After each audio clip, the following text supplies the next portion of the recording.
Hi, I'm Chana Pollack, and I'm a resident of Coshocton, New York, and I'm a Yiddish translator and emerging poet at 62. And yes, thank you. Pandemic, very helpful for that. And I'm also the archivist. I just celebrated 25 years on Friday of being the archivist for the longest running independent Jewish news. It's like I have to say it a whole different way now because it's digital, so just give me a second. The longest running independent Yiddish and Jewish news media outlet was founded in 1897, still running, and since 2019 we're forward.com. And I am super excited because one of our long-running editors retired, but he's a Monticello person, and Austin, Texas, Monticello. It's a Gottesman is here, so especially exciting. Okay, so like I said, the Forward since 2019 is digital only, like a lot of newspapers. And so I just wanted to introduce to everybody what it might have sounded like and looked like back in 1927 when the Forwards celebrated their 30th anniversary. On the front page of the paper, they wrote the recipe for how they put out this special edition. And it was called A Few Small Details, Read Today's Anniversary Issue of the Forwards. And actually, before I get into that, I should just say thank you to Hove, and I'm super grateful to be here. And I was excited to present some of my poems that are influenced by my work at the Forward. At this particular, event and gathering for a couple of reasons, not least of which is that I'm especially grateful to Hope and also to Evelyn for just getting a lot of us together after October 7th. It hasn't been an easy year on many, many fronts in the world, but especially for Jewish people right now, it's been kind of intense. So I was really just so moved that Hope was willing to put all this work. I mean, she's like the balabusta. You can't tell how much work went into this, but if you look around. So she got us all together. And the Forwards, as you maybe know, was sort of a paper of record for survivors. And also, before they got to America, when they were in Eastern Europe, it was the paper that they read. It was the paper that they, after the war, if they survived, put notices in called Seeking Relatives, Kreuven gesucht. They put these kind of classified ads in the paper, and I get a lot of calls as the archivist from people from like third generation already that heard the story in the family that the reason their parents came to America was because somebody put an ad in the Forwards and somebody in America saw that they had survived, and that's how they actually got to America. And people really want to find those 1 or 2 line notices. So that just gives you an idea of the paper, and it was read up here in the Catskills. There was a tremendous movement of the paper. You can ask the former circulation managers what it was like when it became summer. Everybody changed their subscription address. It was like total crazy time at the paper to have it sent up to the Catskills. So, and there was a lot of writing about the Catskills, and all the hotels advertised in the Forward. So that's just a little bit of why I felt I was connected to this among a million other reasons, right?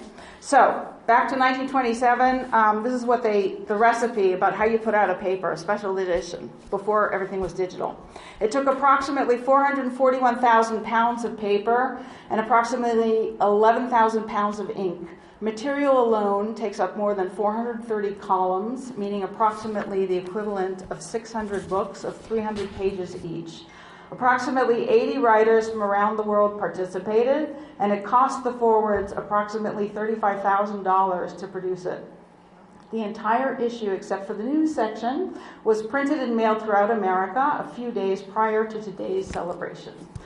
40-something mail personnel worked night and day to put the various sections together, and it will arrive at newsstands and dealers practically put together ready to sell. The art section is 40 pages and is the largest of any newspaper in New York City, English or Yiddish, ever published, with 19 pages of images and 21 pages of ads. The New York City edition weighs in at close to 2 1/3 pounds. So that's what newspapers were like.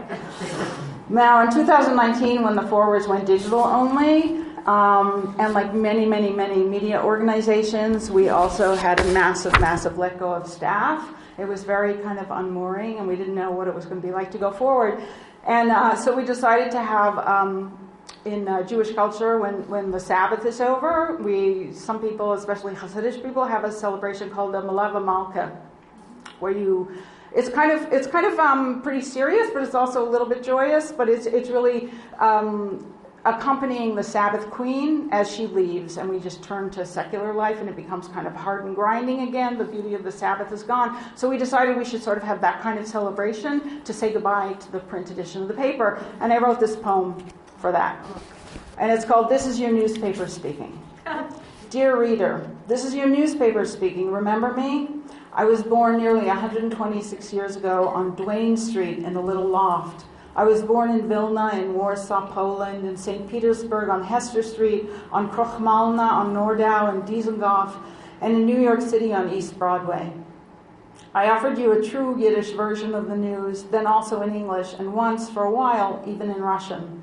I brought you Gorky and Sholem Asch and Katya Molodovsky and Emma Goldman, Celia Dropkin, Victor Hugo, and Trotsky, all in Yiddish. I once cost a penny and ran 2 full pages, including an editorial column in international news.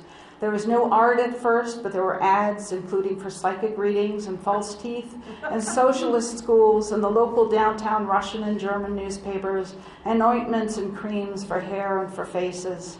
I gave you Yiddish classifieds for chickens and cows and Catskills acreage, candy stores and delicatessens in good locations so that you could make a living. I celebrated July 4th, Thanksgiving, and Labor Day for you so that you could learn how. I went on strike with you so that you could learn how. I showed you what a voting booth and a ballot looked like and how to work the lever so that your vote would count. I posted photos of your loved ones lost in pogroms, revolutions, and wars, the names of the arriving who got detained on Ellis Island, and those who disappeared and abandoned you because it was hard, or they were having an affair, or maybe had married several people at once. I was, as they say in American English, your home away from home.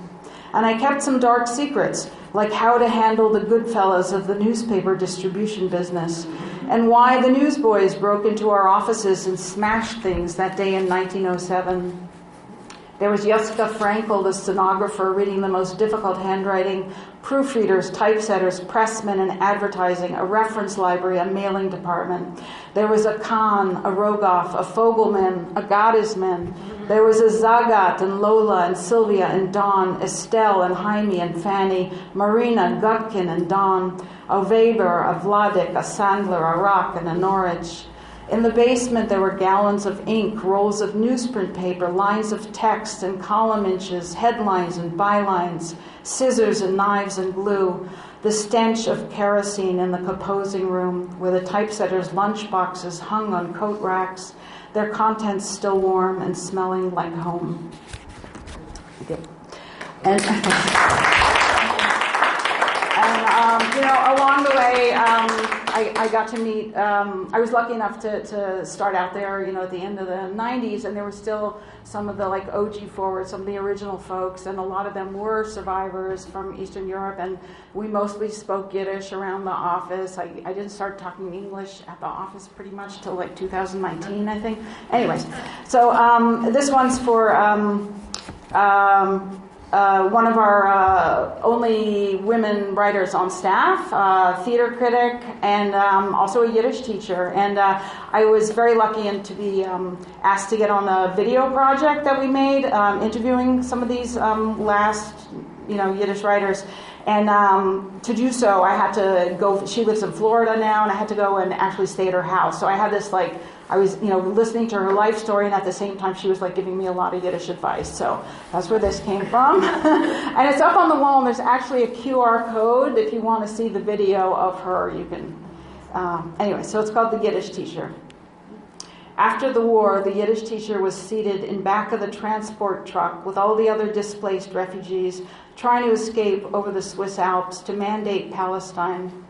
During the war, the Yiddish teacher was born in a Siberian prison camp. She said, "People were starving, sure, but there was sex."